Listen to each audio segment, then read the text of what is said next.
एक मुलाकात ऐसी शख्सियतों के साथ जिन्होंने दिया है अपने जीवन को एक नया मुकाम। रूबरू कराएंगे ऐसी कुछ हस्तियों के साथ एक खास शख्सियत के साथ मुलाकात जयदेव पटेल के साथ नंबर 1 इंडिया न्यूज पर। नमस्कार व्यूअर्स, मैं जयदेव पटेल और आप देख रहे हैं नंबर 1 इंडिया न्यूज। आपका एक बार फिर स्वागत है एक खास शख्सियत के साथ मुलाकात प्रोग्राम में। आज हमारे साथ खास मेहमान है भारत सरकार में आवास और शहरी मंत्रालय के राज्य मंत्री कौशल किशोर। कौशल किशोर जी, आपका बहुत बहुत स्वागत है आज हमारे प्रोग्राम में। कौशल किशोर जी, आपसे मेरा पहला सवाल है कि एफसीआई लाइसेंस कैंसिल किया जाना राजीव गांधी फाउंडेशन का, और यह भी बताया गया कि ये जो कानून है उसका उल्लंघन किया जा रहा है, क्या कहेंगे आप इस पर? जो भी कानून कैंसिल किया जा रहा है उसमें कुछ ना कुछ खामियां पाई गई, उसी के बाद कैंसिल किया जाएगा, किया जाता कोई भी कानून। तो ऐसे तमाम छोटे मोटे कानून हमारे देश में भी बने थे जिनका उपयोग नहीं था, तो ऐसे सैकड़ों की संख्या में कानून बदले गए। और आदरणीय प्रधानमंत्री जी ने तो तमाम उन छोटे छोटे कानूनों को जिनकी जरूरत नहीं थी उनको भी जो है कैंसिल करने का काम किया गया। तो इसमें कुछ ना कुछ जो खामियां पाई गई होंगी उसी के आधार पे कैंसिल किया जा रहा होगा, उसमें कोई उनको परेशानी नहीं होनी चाहिए। जी कौशल किशोर जी, कांग्रेस पार्टी आरोप लगा रही है कि आरएसएस संघ के नाम से कोई संस्था रजिस्टर्ड नहीं है और आरएसएस कोई फंडिंग मिलती है तो उस पर कार्रवाई क्यों नहीं हो रही? ये सिर्फ एक परिवार को टारगेट किया जा रहा है। देखिए, कांग्रेस को संघ के बारे में मालूम नहीं। संघ के बारे में अगर कांग्रेस जानना चाहती है तो संघ ज्वाइन करे, तो उनको पता चल जाएगा कि कांग्रेस वास्तव में आरएसएस होता क्या है। आरएसएस में कोई भी फंडिंग सरकारी तौर पर नहीं होती, पहली बात तो ये, और कहीं से वो फंड नहीं लेते। संघ एक ऐसा समाजसेवी संगठन है जो देश के निर्माण के लिए काम कर रहा है। आदिवासी वनवासी बच्चों को पढ़ाना, एकल विद्यालय चला करके बच्चों को शिक्षा देना,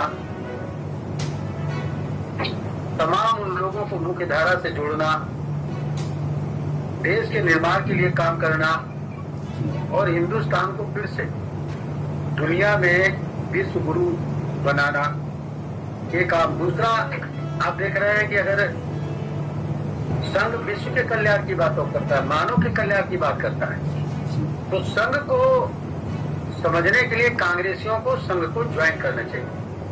संघ में कुछ दिन जाकर के वहां पर उनके साथ अपना क्लास ले और तब उनकी समझ में आएगा संघ क्या है। जब अभी कभी आप देखें तो संघ या आरएसएस के लोग कोई कार्यक्रम करते हैं, अनुष्ठान करते हैं, पूजा करते हैं या हवन करते हैं, यज्ञ करते हैं, तो उसमें बोलते हैं अंत में हवन कराने के बाद कि विश्व का कल्याण हो, मानव का कल्याण हो, ओम शांति ओम शांति ओम शांति। कहीं पर वो नहीं बोलते कि फला धर्म का कल्याण हो, फला लोगों का कल्याण हो। ये विश्व के कल्याण की बात करता है संघ। इसलिए कांग्रेसियों की बात समझ में नहीं आती और उनका जो ब्लेम लग रहा है वो गलत तरीके से लगा रहे हैं।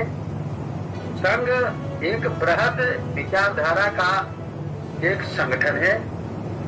ये मान लीजिए कि अगर हम ये कहें कि बिन डोर की एक मोतियों की वो माला है जो सब आपस में जुड़ करके लोगों को एक अच्छा संदेश और एक अच्छा निर्माण या पूरे हिंदुस्तान ही नहीं पूरे विश्व के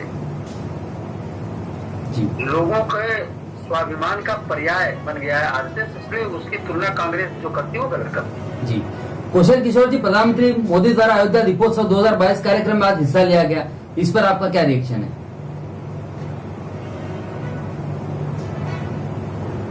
अयोध्या में जी अयोध्या में दीपोत्सव कार्यक्रम था और उस दीपोत्सव कार्यक्रम में सबसे ज्यादा दिए जलाए गए। और ये दिए जो है केवल इसलिए नहीं जले हैं कि अयोध्या में खुशहाली हो, ये दिए इसलिए जलाए गए हैं कि पूरे विश्व में खुशहाली आए और हिंदुस्तान भी खुशहाल हो, सभी लोग खुशहाल हो, राम राज्य कायम हो। ये दिए जले हैं आत्मनिर्भर भारत बनाने के लिए, ये दिए जलाए गए हैं स्वाभिमान भारत बनाने के लिए, ये दिए बनाए गए हैं विकसित भारत, जलाए गए हैं विकसित भारत बनाने के लिए।